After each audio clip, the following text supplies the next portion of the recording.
Good afternoon, everybody. This is Roaming Prepper, and I'm your host, Pete, and thank you for joining me. Normally, I would do a live on a Tuesday. Unfortunately, because of a combination of work and the fact I have contractors at the house kind of doing some repairs and upgrades, because I'm trying to, in the motto of my defensive prepping, I'm trying to do everything I can with what I already have and upgrade, repair, make better, etc. Again, this is not just prepping. This is just, good sense and investing in your property. But unfortunately, that means I got a lot of noise. The guys are not here at the moment, but they'll be back and I'll have a commotion again. So I'll be right back, and let's talk about a few things for this Tuesday talk show, which is going to be a little bit not my normal routine, and I'll be right back.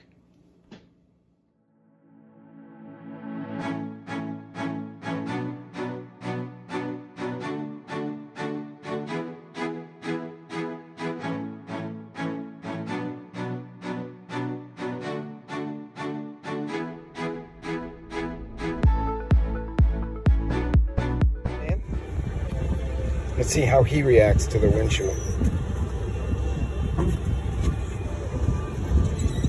You don't really care, do you?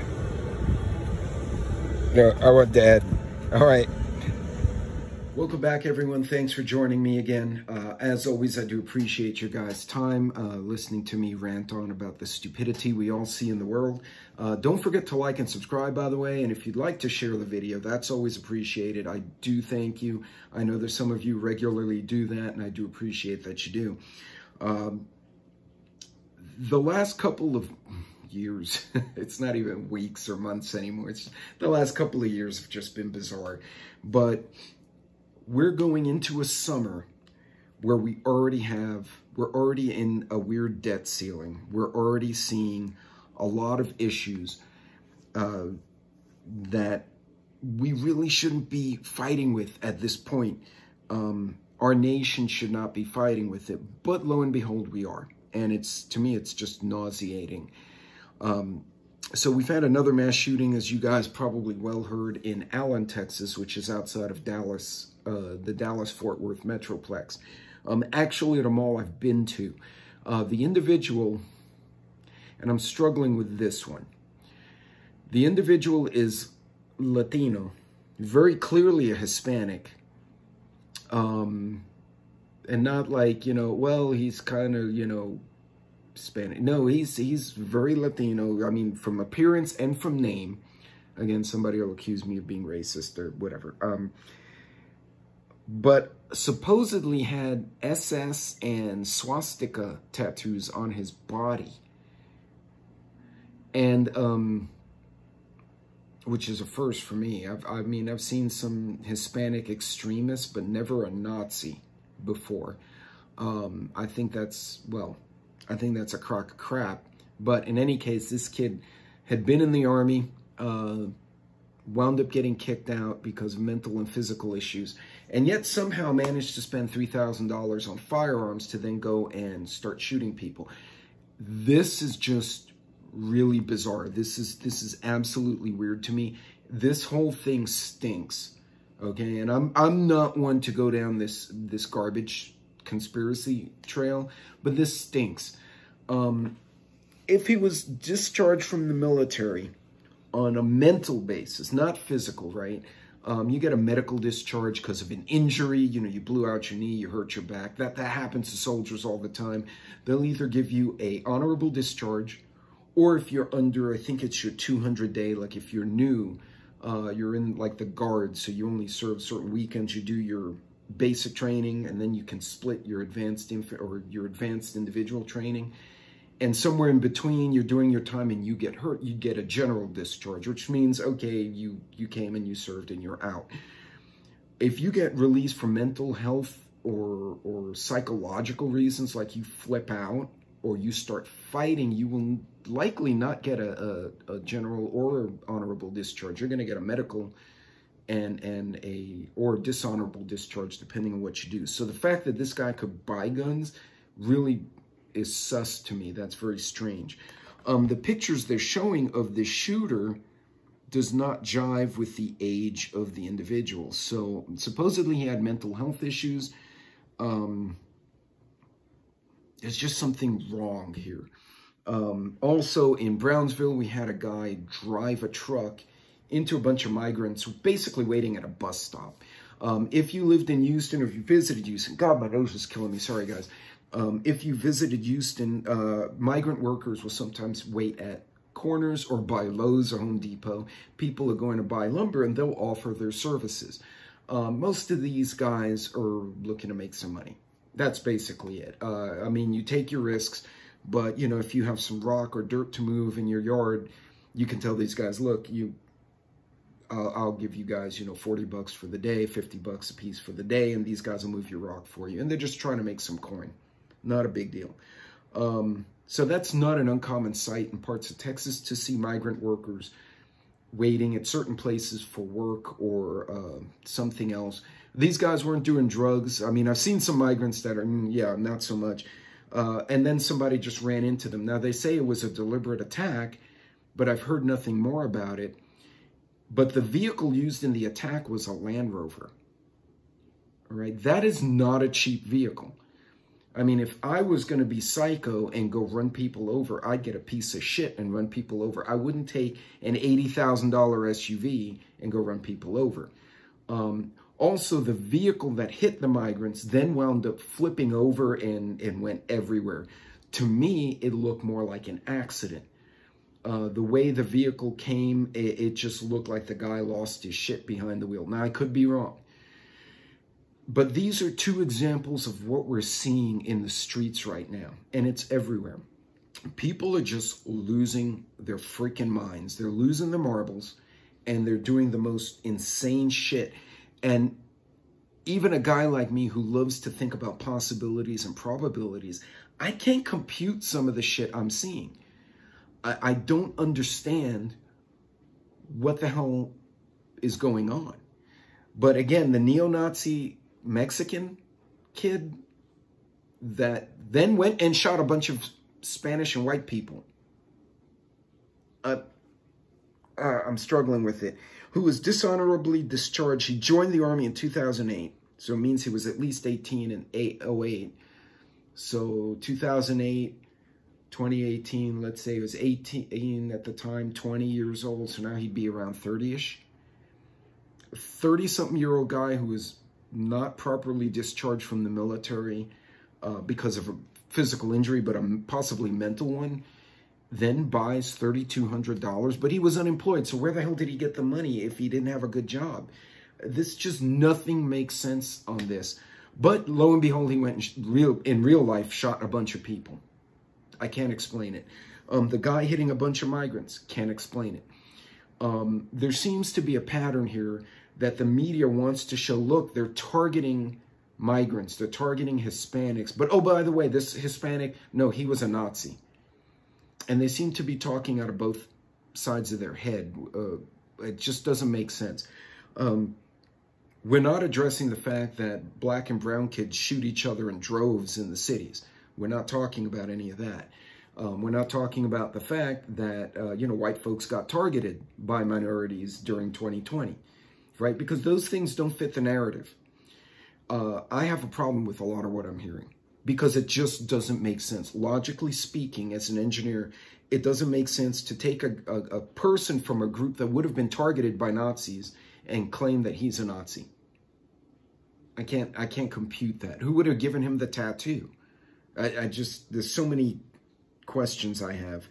And maybe he was just nuts. Maybe this guy was just an absolute psychopath. Absolutely possible. But the bottom line is, all my questions about this stupidity aside, we're seeing mass shooters of different ethnicities, but they're coming out of the woodwork, folks. They're coming out of everywhere, okay? The guy out here in West Texas who shot up Odessa happened to be a white guy. He got fired from work, got pissed off, went home, got a gun, came back, right? Classic workplace, but ironically, a state trooper pulled him over while he was driving to go kill the people at work. The guy thought the state trooper had figured him out, so got in a gunfight with the state trooper, and he wound up shooting a bunch of people, but he was all over the place. He couldn't target anyone because he was being chased the whole time. We're seeing them of all colors and cultures. The bottom line is, as times get harder, the inflation hits, the economy gets worse, people lose their jobs, they're going to start medicating, they're going to start drug abuse, they're going to start taking, and not stuff that puts them mellow. They're going to take stuff that freaks them the hell out.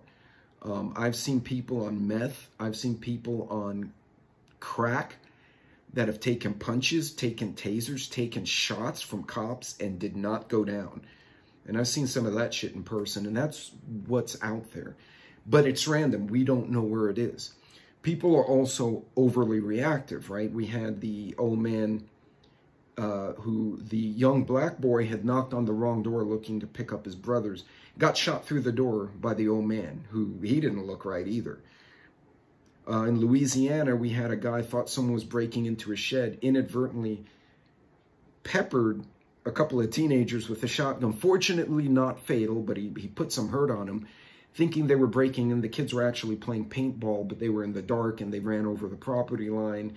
He didn't know. That sounds more like an accident, more stupidity. The other guy just shot through a door because someone knocked on his door, which is insane to me. People are losing their marbles. The media is eating this up. They love to spin more and more fear, more and more panic. And as preppers, I guess we all have a little bit of paranoia, like we're always watching. I'd like to say it's vigilance. We're trying to pay attention to what's around us so it doesn't bushwhack us. And we don't get clobbered. Now, you can't keep your radars on all the time. You can't be in a state of hypersensitivity all the time because your body wears out. It's just exhausting. I know some of you have reached out to me and said, you know, I'm always stressed out and now I'm getting sick. So my message today, there's a lot going on. Don't give yourself a heart attack. Now, Mark Kratz had some great advice on one of his videos, but I can't remember when he posted it, so you're going to have to go fishing for it. Sorry. And so did Texas Redleg. Texas Redleg and I know Mad Shad and I have discussed it on my channel. There are a few things all of us could be doing. And you know my style. I'm not going to give you some weird news and then be like, ah, panic, you know, run around like, you know, Kermit the Frog with your hands flailing in the air and screaming. That doesn't help anything. So one, practice situational awareness. Now, not just, it's easy to say, oh, be situationally aware, but what the hell does that mean? So there's certain exercises you can do, and I forget to do them myself, and I catch myself. Next time you go to a store, I want you to walk in and count how many registers are open. In Walmart, it'll be one because they never open more than one. That's why there's freaking lines there. But so other than Walmart, any other store, just morbid curiosity. Count how many registers there are. And then try to find the nearest emergency exit besides whatever you just came in from. Where's the nearest exit from this building? Now, that's good fire safety too, right? But that exercise will immediately start teaching you to assess a building when you walk in. So when I walk into Target and your eyes have to adjust, so that's another thing. Next time you walk in, take your sunglasses off and say, how long is it taking my eyes to adjust to this light, right? A lot of stores now are putting their lights dimmer, if you hadn't noticed, to save on cost. But now the building looks morbid, right? It's Walmart in particular just looks like a closet of death, and it's just crap everywhere and screaming kids. But walk in and start that exercise. How many registers are open? Where's the nearest exit? Start learning to train yourself to look for things like that. If you go to a mall, back in. Don't pull in forward, back in. That way you're facing out, right? Someone comes at you, you're in your vehicle, you pull forward. You run them over. Oops, sorry. You know, you shouldn't have been threatening me with a gun anyway. Not that you should run people over, but you get the gist. But also it's the safety thing, right? When you're pulling out of your spot, you're facing forward. You're moving in the direction you're looking. You're not trying to back up around somebody's big-ass SUV and you back up into a Tesla or a Mercedes or whatever the hell they're driving nowadays. Energy sector folks, a lot of OSHA environments require backing in for safety. Practice doing that. That's another way to position yourself physically to be situationally aware. Next time you park at a mall or at a strip mall or a store, don't just go to a spot and pull in and get out. Drive one loop around the parking lot and look at the parking lot. Are there people there who are suspicious? Is anybody being weird? Is there security? How's the traffic?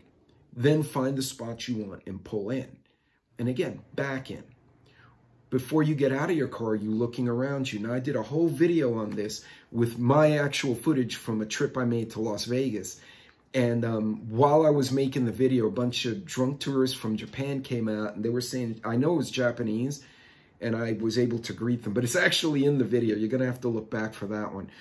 But these are little things you should do. When you go to a hotel, if you're using a hotel, when you get in your room, put your bag down, walk the room. Do you do that? I do. I check the drawers, I check the closets, make sure if the doors are adjoining rooms, it's locked on my side and it cannot be opened.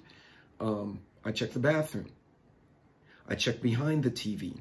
I check the lights. I'm looking for things like cameras. I'm looking for things like access points.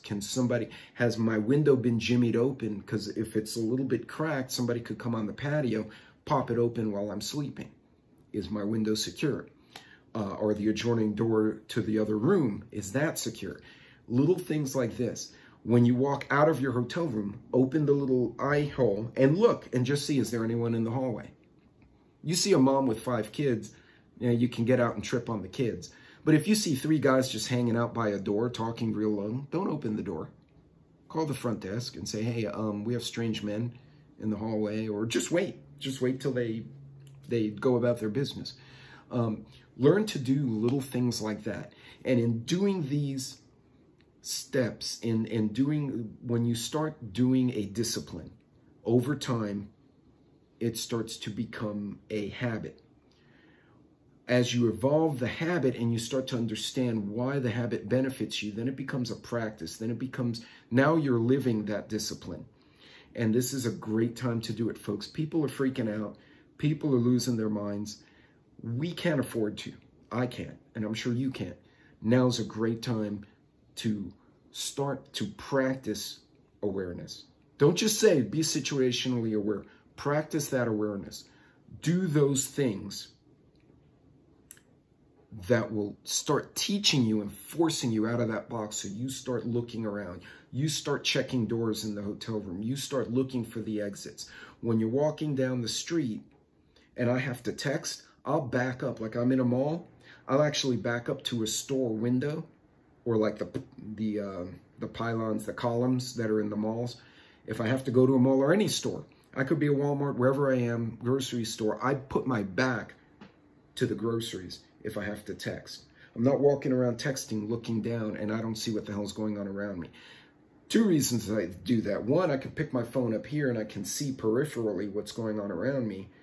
2, my back's to something, so nobody can come up behind me and grab me. That's a lesson I learned the hard way in New York City as a kid.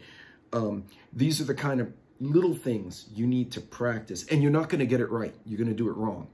You're going to go and be like, shit, I shouldn't be walking and texting.